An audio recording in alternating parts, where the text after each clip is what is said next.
Honorable Chief Minister of West Bengal, Mamata Banerjee, reported to our hospital today around 7:30 p.m. with a history of fall within the vicinity of our home due to some push from behind.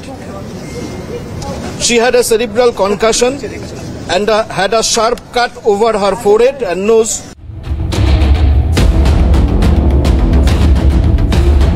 বৃহস্পতিবার সন্ধ্যায় বাড়িতে পড়ে মাথায় আঘাত মুখ্যমন্ত্রী মমতা বন্দ্যোপাধ্যায়। মাথায় গুরুতর চোট, অন্তত 3টে সেলাই। পুশ ফ্রম বিহাইন্ড অর্থাৎ পেছন থেকে ধাক্কার জেরে আঘাতপ্রাপ্ত মুখ্যমন্ত্রী। এই মেডিকেল বুলেটিন এসএসকেএমে উপস্থিত সংবাদ মাধ্যমের সামনে তুলে ধরেছিলেন মণিময় বন্দ্যোপাধ্যায়। সেরিব্রাল কানেকশনের প্রসঙ্গ মেডিকেল বুলেটিনে তুলে ধরেন তিনি, কিন্তু রাত পোহালেও এখনও এই ঘটনায় কোনো অভিযোগ দায়ের হয়নি। ঠিক এই বিষয়ে শুক্রবার ফের এসএসকেএমের ডিরেক্টরকে প্রশ্ন করা হলে তিনি স্পষ্ট করেন, বৃহস্পতিবারই স্পষ্ট বলেছি, পড়ার সময় মনে হয়েছে পেছন থেকে ধাক্কা। অর্থাৎ বৃহস্পতিবার রাত পেরোতেই কার্যত তিনি বলছেন কেউ ধাক্কা দেয়নি, পড়ার সময় মনে হয়েছে কেউ হয়তো ধাক্কা দিয়েছে। অর্থাৎ ভুল বদল কি মণিময় বন্দ্যোপাধ্যায়ের? উঠছে প্রশ্ন। এদিকে গত 24 ঘন্টায় পুশ ফ্রম বিহাইন্ড শব্দে রাজনৈতিক নাগরিক মহলে চর্চা তুঙ্গে। সে বিষয়ে শুক্রবার সংবাদ মাধ্যমের সামনে তার মন্তব্যের অপব্যাখ্যার তত্ত্ব খাড়া করেন এসএসকেএমের ডিরেক্টর। সিএনএর তরফে মণিময় বন্দ্যোপাধ্যায়কে ফোনে ধরা হলে তিনি জানালেন, পড়ার সময় মনে হয়েছে পেছন থেকে ধাক্কা, কিন্তু কোনো ফিজিক্যাল এভিডেন্স নেই। সংবাদ মাধ্যমকে এবং সিএনকে শুক্রবার ঠিক কি জানালেন Manimoy Bandyopadhyay? We have clarified yesterday clearly that this is a sensation of push from behind, which happens when a person. It actually doesn't happen. That I cannot say, because this is a sensation of pushing from behind. That's it. So, but what that doesn't mean? Sensation does it happen initially? See, our job is to treat. So we have treated. We have tried our best. Your statement, there has been a maybe an interpretation which has been misinterpreted, but we have clarified yesterday clearly. Was it a mistake from your side? I have clarified yesterday clearly that this is a sensation of pushing from behind which led to the fall. এই যে ধাক্কা লাগা push from behind এর ব্যাপারটা sir, এটা কি মানে কোনো ম্যানমেড, পিছনে কি কোনো ম্যানমেড কিছু আছে স্যার? No, mandate কিছু নেই. It is a sensation. This is the clarification. It is a sensation of as if from behind, but there is no physical evidence of pushing. বেশ, ওকে। এটা যে কোনো সময় যখন কেউ পড়ে যান, এটা অনেক সময় মনে হয় যে as if পড়ে যাওয়ার সময় যেন মনে হলো কেউ একজন ইয়ে করলো। হ্যাঁ, কিন্তু that is the clarification. It is a sensation. It is a sensation only. Okay. হ্যাঁ স্যার, কিন্তু কোনোভাবেই এটা মানে কোনো ধাক্কা লেগে অ্যাক্সিডেন্টাল কিছু না, সেটা তো ওই সময় বোঝা যায় না। হ্যাঁ, এটা একটা সেন্সেশন হয়, পড়ার সময় অনেক সময় হয় যে অ্যাজিড যেন সামনে ধরে গেলেন, পৌঁছে দিয়ে তার আগে মনে হলো যেন কেউ ধাক্কা দিল। Sensation only. সিএম কি জানিয়েছেন কিছু আপনাকে পার্সোনালি? না, কিছু জানাননি। এটাই ক্লারিফিকেশন। এক রাতের মধ্যেই তার বক্তব্যে কার্যত গরমিল দেখছে ওয়াকিবহাল মহল। এখন প্রশ্ন উঠছে, মুখ্যমন্ত্রীর আঘাত নিছক দুর্ঘটনা না নেপথ্যে অন্য কোনো কারণ? ঠিক কোন তত্ত্ব খাড়া করতে চাইছে শহরের অন্যতম এই সুপার স্পেশালিটি হাসপাতাল? উঠছে প্রশ্ন। এদিকে এসএসকেএমের মেডিকেল বুলেটিনের গ্রহণযোগ্যতা নিয়ে প্রশ্ন তুলছেন অপর এক চিকিৎসক ইন্দ্রনীল খাঁ। রাজ্যের প্রশাসনিক প্রধানের চিকিৎসায় গাফিলতির অভিযোগ তোলেন চিকিৎসক ইন্দ্রনীল খাঁ। তিনি বলেন, পুশ ফ্রম বিহাইন্ড মানে মানুষই ঠেলেছে। আবার ভুল বদলে মনে হয়েছে পুশ ফ্রম বিহাইন্ড অর্থাৎ ভৌতিক তত্ত্ব খাড়া করা হচ্ছে। এভাবেই সুরচরা চিকিৎসক ইন্দ্রনীল খাঁয়ের। তো মেডিকেল বুলেটিনের যে বিশ্বাসযোগ্যতা এসএসকেএমের কতটা আছে সেটা এখন আর সেটা সাধারণ মানুষের, প্রত্যেকটা মানুষের এখন মনের প্রশ্ন। মুখ্যমন্ত্রী তো অনেক বড় ভিআইপি, তার ভিভিআইপি সিকিউরিটি থাকে, এবং তাকে সত্যি কথা বলতে তিনি তো একজন ইলেক্টেড হেড অফ স্টেট আমাদের রাজ্যে। তার যে চিকিৎসা নিয়ে যেরকম গাফিলতি হবে এসএসকেএমের তরফ থেকে, আরো বড় প্রশ্ন যে পুশ ফ্রম বিহাইন্ড, এটা তো কোনো মানুষই পুশ করতে পারে, অথবা তারপরে সেরিব্রাল কনকাশন সেখানে বলা হচ্ছে পুশ ফ্রম বিহাইন্ড, তার মানে সেটা তারা কি ভৌতিক অলৌকিক চিকিৎসা বিজ্ঞানের কথা বলা উচিত। সেখানে কোনো ভৌতিকতা অলৌকিক ব্যাপার স্যাপার নিয়ে আমার মনে হয় কোনো চিকিৎসক বা কোনো চিকিৎসক ক্ষেত্রে যিনি ডিরেক্টর আছেন বা কোনো হাসপাতালের সেগুলো নিয়ে বলা উচিত না। পুশ ফ্রম বিহাইন্ড অর্থ প্রসঙ্গে শিক্ষাবিদ অচিন্ত বিশ্বাসের দাবি, পেছন থেকে ধাক্কা মানে পুশ ফ্রম বিহাইন্ড। নজর ঘুরানোর পরিকল্পনা থাকতে পারে, তাই এত হইচই করার কারণ দেখছেন না শিক্ষাবিদ। বিহাইন্ড মানেই হচ্ছে পিছন থেকে ধাক্কা, সোজা কথা, এক নম্বর। দ্বিতীয় বক্তব্য হচ্ছে এই নিয়ে হইচই করার কোনো মানেই হয় না, কারণ গোটা ব্যাপারটা আসলে একটা ঘটনার দিকে মানুষের নজর পড়েছিল, সেখান থেকে অন্যদিকে নজর পড়বার জন্য একটা পরিকল্পনা। ক্যালকাটা নিউজ।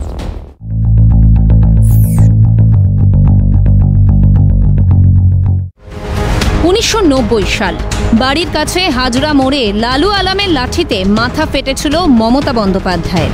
এবারও মাথা ফেটেছে মমতা বন্দ্যোপাধ্যায়, কিন্তু এবার ঘরের অন্দরে। মমতা বন্দ্যোপাধ্যায় প্রচার করেন বাম শাসনে তার মার খাওয়ার কথা, মানে না সিপিএম।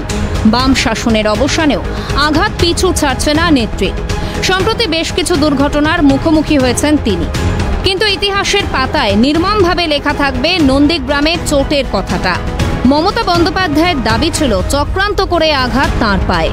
প্রত্যক্ষদর্শীরা বলেছেন নিজের গাড়ির খোলা দরজার সঙ্গে খুঁটির ধাক্কায় পায়ে চোট নেত্রীর। পা ভাঙার ঘটনায় কার্যত শুভেন্দু অধিকারীকে নিশানা করতে চেয়েছিলেন মমতা, কিন্তু এবার কার উপর দোষারোপ? পারিবারিক কোন্দলে বিধ্বস্ত নেত্রী কি দায় চাপাবেন পরিবারের কারো ঘাড়ে? ব্রিগেডের সমাবেশে জানান দিয়েছে দলের রাশ ক্রমেই হাতে নিচ্ছেন অভিষেক। ভাই বাবুনের সঙ্গে মমতার বিবাদ চলে এসেছে প্রকাশ্যে। পরদিনই কালীঘাটের বাড়িতেই পিছন থেকে ধাক্কায় পড়ে গিয়ে চোট মুখ্যমন্ত্রী। কি করে হয়েছে আমরা ঠিক বলতে পারছি না এখনো, একটা ধাক্কা লেগেছে, এটা শোনা যাচ্ছে। ভাষা ভাষা উত্তরে জল্পনা ছড়ায় কালীঘাটের ব্যানার্জি বাড়ির অন্দরের কোন্দল ঘিরে। জল্পনা বাড়ে এসএসকেএম এর পুশ ফ্রম বিহাইন্ড বুলেটিনে। এসএসকেএমও এখন আর বলছে না পিছন থেকে ধাক্কার কথা, বলছে পিছন থেকে ধাক্কার অনুভূতির কথা। বৃহস্পতিবার রাতের ঘটনা যদি নেহাতি দুর্ঘটনা হয়, তাহলে শুক্রবার সকাল থেকেই কালীঘাটে কেন নিরাপত্তার এত কড়াকড়ি? কেন কালীঘাটের বাড়িতে পুলিশ কমিশনার থেকে গোয়েন্দাদের আনাগোনা? এর আগে মুখ্যমন্ত্রীর বাড়িতে অনধিকার প্রবেশের দায়ে ধরা পড়ে দুজন, জেলও হয় তাদের। কিন্তু পিছন থেকে ধাক্কায় মুখ্যমন্ত্রীর চোট সত্ত্বেও এবার পুলিশের জালে নেই কেউ। সব আটকে পুশ ফ্রম বিহাইন্ডের অনুভূতিতে। সবই কি ভুতুরে কাণ্ড? নীরব মমতা বন্দ্যোপাধ্যায়। ঘরের অন্দরের কাটাছেঁড়া আর বাইরে না আনতেই কি নেত্রীর এই নীরবতা? ক্যালকাটা নিউজ।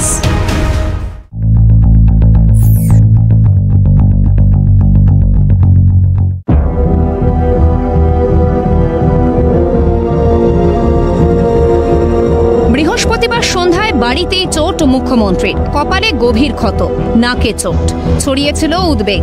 কিভাবে চোট পেলেন মুখ্যমন্ত্রী? রাতে হাসপাতাল কর্তৃপক্ষ জানায় পিছন থেকে ধাক্কা লাগার কারণে পড়ে গিয়ে চোট। Honorable Chief Minister of West Bengal, Mamata Banerjee, reported to our hospital today around 7:30 p.m. with a history of fall within the vicinity of our home due to some push from behind.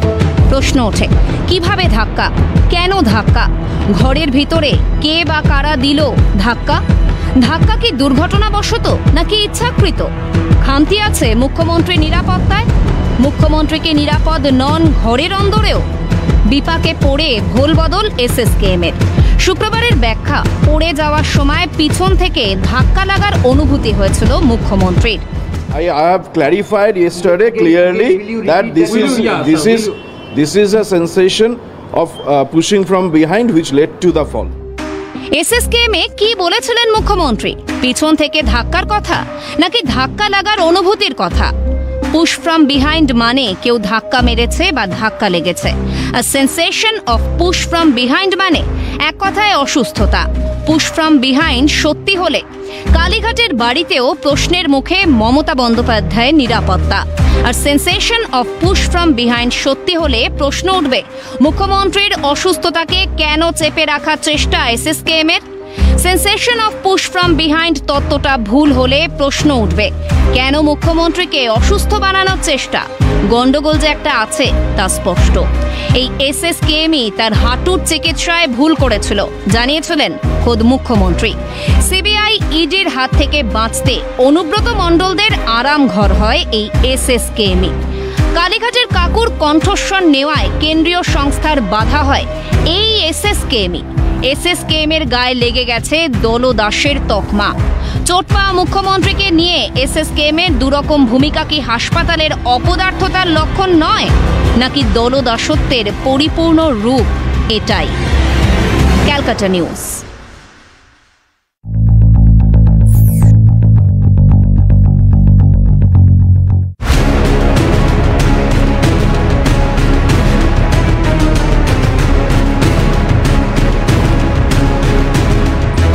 বৃহস্পতিবার রাতে আচমকা আসে খবরটা।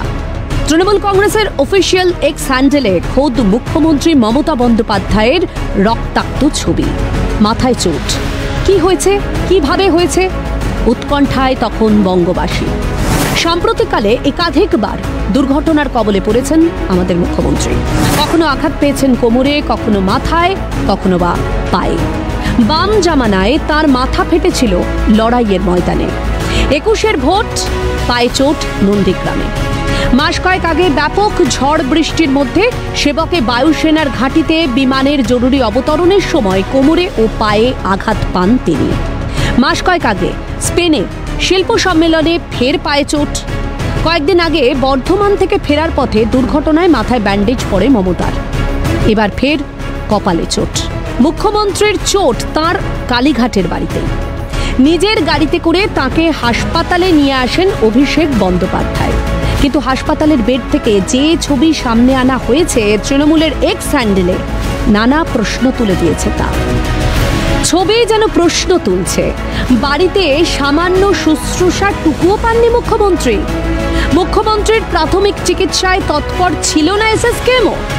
হাসপাতালের bed থেকে তার কপাল ফাটার রক্তাক্ত ছবি প্রচারেই মন ছিল বেশি। फोटो दीदी को देखना सभी चाहते हैं और उस समय ऐसा हुआ तो ये लोग इतने भयभीत या इनको क्या तकलीफ हो रही हमको समझ नहीं आ रहा है। अगर वो खून नहीं देख सकते हैं तो मत देखिए। लेकिन दीदी आहत हुई है, जब कोई खबर आया, जब फोटो लिखे से थे लोगों को भी पता चला कि देखिए कितने आहत हुए। सब जो पहुंचना चाहते थे पहुंचे, जो खबर लेना चाह रहे थे ले रहे थे। নেত্রীর প্রতি আনুগত্য না, নেত্রীকে সামনে রেখে রাজনৈতিক স্বার্থ সিদ্ধি কি দলের লক্ষ্য?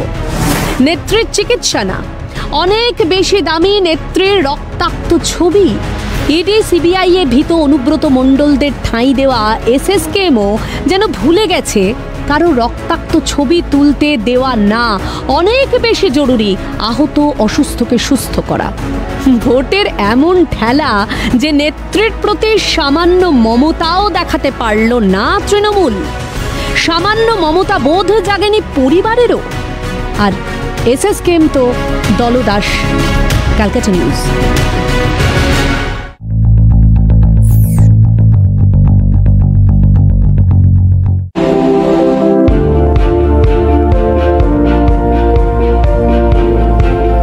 অবশেষে প্রতীক্ষার অবসান। শুক্রবার সকাল থেকে দেশে প্রথমবারের মতো গঙ্গা নদীর তলদেশ দিয়ে চালু হলো মেট্রো। সাধারণ যাত্রীদের জন্য খুলে গেল মেট্রো পরিষেবা। গত 6 মার্চ কলকাতা সফরে এসে এসপ্ল্যানেড থেকে হাওড়া ময়দান পর্যন্ত মেট্রো রেল পরিষেবার আনুষ্ঠানিক উদ্বোধন করেছিলেন প্রধানমন্ত্রী নরেন্দ্র মোদী।